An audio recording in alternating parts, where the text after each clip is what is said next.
YCP అధినేత మాజీ ముఖ్యమంత్రి వైఎస్ జగన్మోహన్ రెడ్డి తీరుపై ఏపీ పోలీసుల సంఘం తీవ్రంగా విరుచుకుపడింది. వైసీపీ నేత మాజీ ఎమ్మెల్యే వల్లభనేని వంశీని పరామర్శించి జైలు నుండి బయటకొచ్చిన తర్వాత జగన్ చేసిన వ్యాఖ్యలు పోలీసుల అధికారులలో అలజడి రేపాయి. తమ నేతలను అరెస్ట్ చేసిన అధికారులను వదిలిపెట్టేది లేదని, వారు రిటైర్ అయినా, పక్క రాష్ట్రాలకు డిప్యుటేషన్ మీద వెళ్లినా రాష్ట్రానికి తీసుకొచ్చి మరీ శిక్షిస్తామన్న వ్యాఖ్యలపై పోలీసు అధికారుల సంఘం ఆగ్రహం వ్యక్తం చేసింది. జగన్ తప్పు మాట్లాడుతున్నారని, ఆయన క్షమాపణ చెప్పాలని డిమాండ్ చేస్తున్నాయి. తమను బెదిరించే రీతిలో జగన్ వ్యాఖ్యలున్నాయని మండిపడింది. తమ మనోభావాలను, ఆత్మస్థైర్యాన్ని జగన్ దెబ్బతీశారని విరుచుకుపడ్డారు. సప్త సముద్రాల అవతల ఉన్న రిటైర్ అయిన తర్వాత తమను బట్టలోడదీసి తీసుకొస్తాను అనడం అభ్యంతరకరమని మండిపడ్డారు. పోలీసుల సంఘం అధికారులు లేఖలో తూర్పారబట్టారు. 8 నెలల క్రితం వైసీపీలో పనిచేసిన అధికారులే నేటికీ విధులు, బాధ్యతలు నిర్వర్తిస్తున్నారని, వారిని తప్పుబట్టడం ఎంతవరకు సమంజసమని నిలదీస్తున్నారు పోలీసు అధికారులు. జగన్ అధికారంలో ఉన్న సమయంలో ఎవరిపై ఎలాంటి కేసు పెడతారో, ఏ అర్ధరాత్రి, తెల్లవారుజామున సమయంలో ఇంటి గోడలు దూకి అరెస్ట్ చేస్తారో అని టీడీపీ నేతలు వణికిపోయేవారు. ఎలాంటి తప్పు చేయకపోయినా వారిని టార్గెట్ చేసి మరీ కేసులు పెట్టేవారు.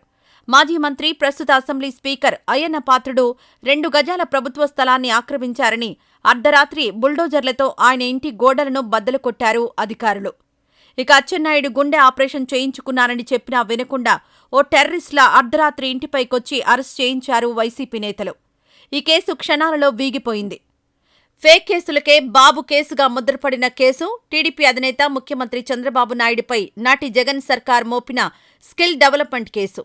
ఈ కేసులో చిన్న ఆధారం లేకుండా కేవలం పగ, ప్రతీకారాలు తీర్చుకోవడానికే చంద్రబాబుని జైల్లో పెట్టించారు వైసీపీ అధినేత అనే కామెంట్స్ వినిపించాయి. దీనికి జగన్ అంతకంతా అనుభవించారు. చివరకు 11 స్థానాలతో సరిపెట్టుకున్నారు.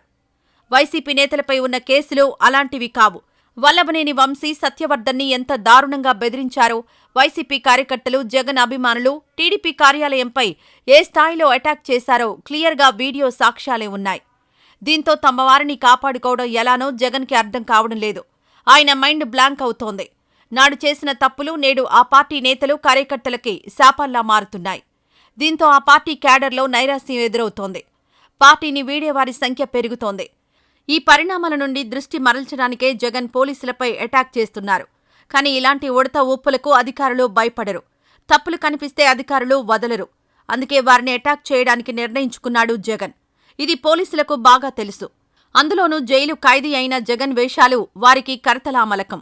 తాజాగా అధికారులిచ్చిన డోసెస్తో అయినా జగన్లో మార్పు వస్తుందేమో చూడాలి. లేదంటే ఆయన కూడా జైలు శిక్ష అనుభవించక తప్పకపోవచ్చనే వ్యాఖ్యలు వినిపిస్తున్నాయి.